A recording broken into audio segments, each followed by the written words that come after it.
Hi everyone, my name is Gab Rich and my Web of Causation presentation is about LGBT youth suicide. LGBT stands for lesbian, gay, bisexual, and transgender. First, let's talk about a few of the risk factors and protective factors for suicide. Risk factors include mental disorders such as depression, the abuse of drugs or alcohol, and feeling hopeless and isolated. Being an LGBT youth who is hiding their sexual orientation from those around them, especially friends and family, is an extremely lonely experience. Youth who are unsure of their sexual orientation or questioning might also feel very isolated or hopeless about the future. Some studies have linked coming out at a younger age and being more transparent with family members and the community regarding sexual orientation to increase suicide attempts, while other studies have found the opposite. Protective factors against suicide include having access to mental health and substance abuse treatment, as well as support from one's family and community. Later, we will discuss how a lack of these protective factors function as determinants of LGBT youth suicide. In terms of the prevalence of suicide in the United States, it is the third leading cause of death for youth between the ages of 10 and 24. In a 1999 study where the average age of the youth in the sample was 18 years old, 30% of youth who identified as lesbian, gay, or bisexual reported that they had attempted suicide at some point in their lives, compared to 13% of heterosexual youth. Similarly, approximately 25% of transgender youth reported that they had attempted suicide in a 2007 study.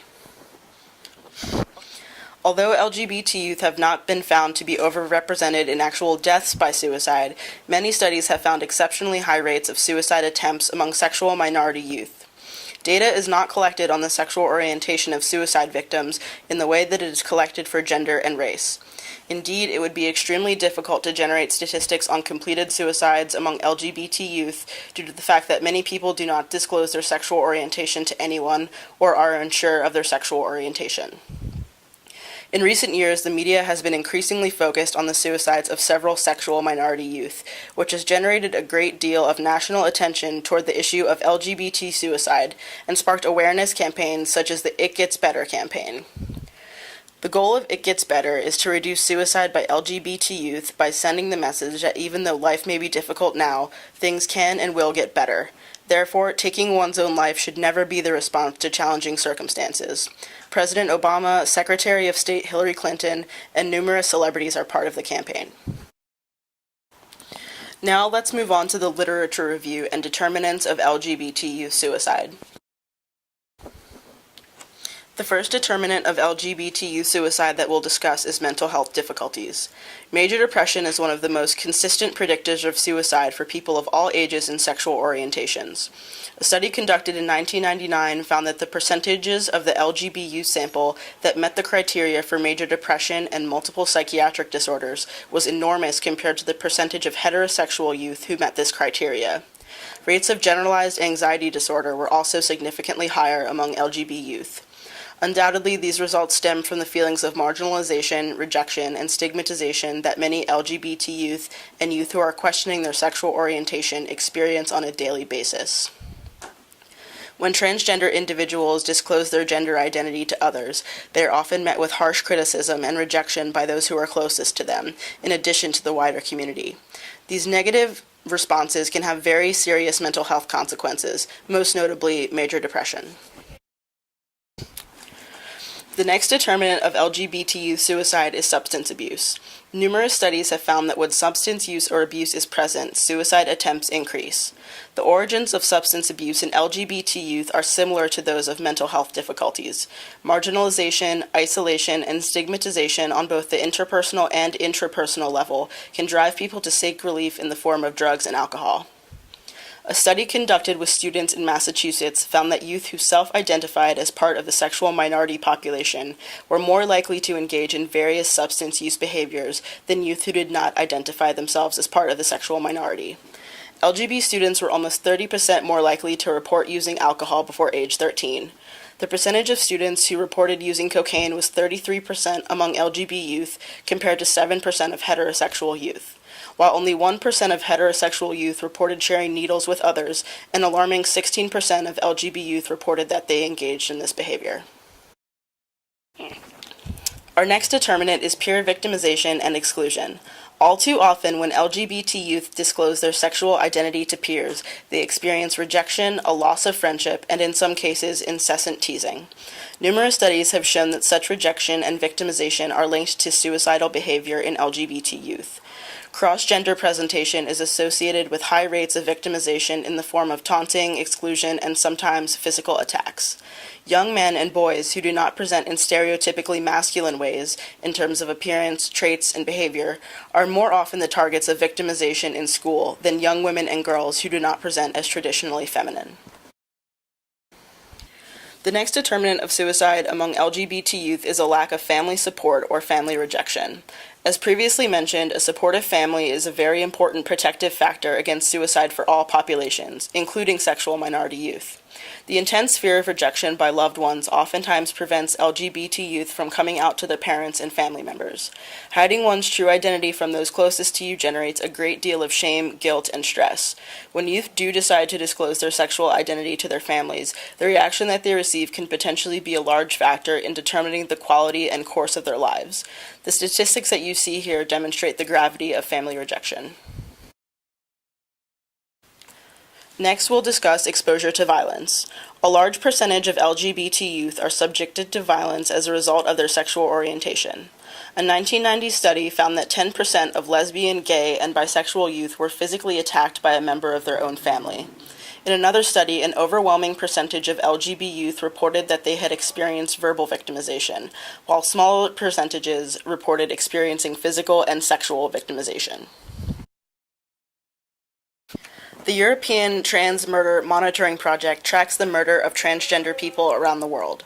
The March 2013 update revealed a total of 1,123 reported killings of trans people in 57 countries worldwide from the beginning of 2008 to the end of 2012.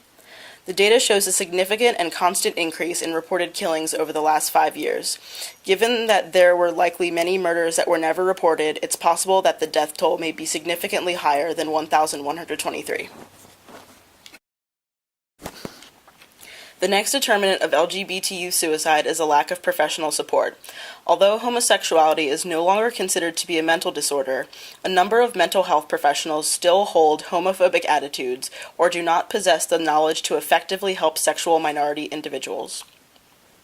A recent study found that many LGBT clients were being assessed and treated differently than their heterosexual peers. And a 1999 study revealed that almost 25% of psychiatrists were seen as unhelpful or even destructive to gay and lesbian clients. Given that it can be extremely difficult to locate and make appointments with psychiatrists, the finding that 1/4 of the psychiatrists in this study did not adequately serve their sexual minority clients is quite significant. Earlier in the presentation, I noted that access to mental health and substance abuse treatment resources were a key protective factor against suicide. Undoubtedly, the quality of this professional care has an impact on the level of protection that it provides. In our society, people of all ages and sexual identities must overcome the stigma of receiving mental health services when they decide to reach out for help. For LGBT individuals, overcoming this stigma can be complicated by the fear that the person who is meant to help them may be incapable of doing so or may even pass judgment on them. Next, we'll discuss homelessness. For LGBT youth, homelessness often stems from a lack of family acceptance. A 2009 study found that the percentage of LGBT youth who reported that they were homeless was more than 4 times the percentage of heterosexual youth who reported homelessness. Out of the 2 million homeless youths in the United States, 20 to 40% identify as LGBT. When asked to report whether or not they had attempted suicide, the percentage of LGBT youth who reported an attempt was double the percentage of non-LGBT youth. In Atlanta, there is an organization called Lost and Found that does excellent work exclusively with homeless LGBT youth. They take LGBT youths up to age 26 off the street and transition them into more permanent housing. They operate a 24/7 hotline, a youth center, and a 90-day housing facility with 6 beds. The next determinant is cross-gender identification. While all transgender people experience cross-gender identification can be and often is a major part of any LGBT person's identity. Due to the strict gender norms upheld by our society, cross-gender identification can be a major source of stress for many LGBT youth. For transgender youth whose gender identity does not match their physical sex, suicide is often seen as the only source of relief from both internal and external stigma.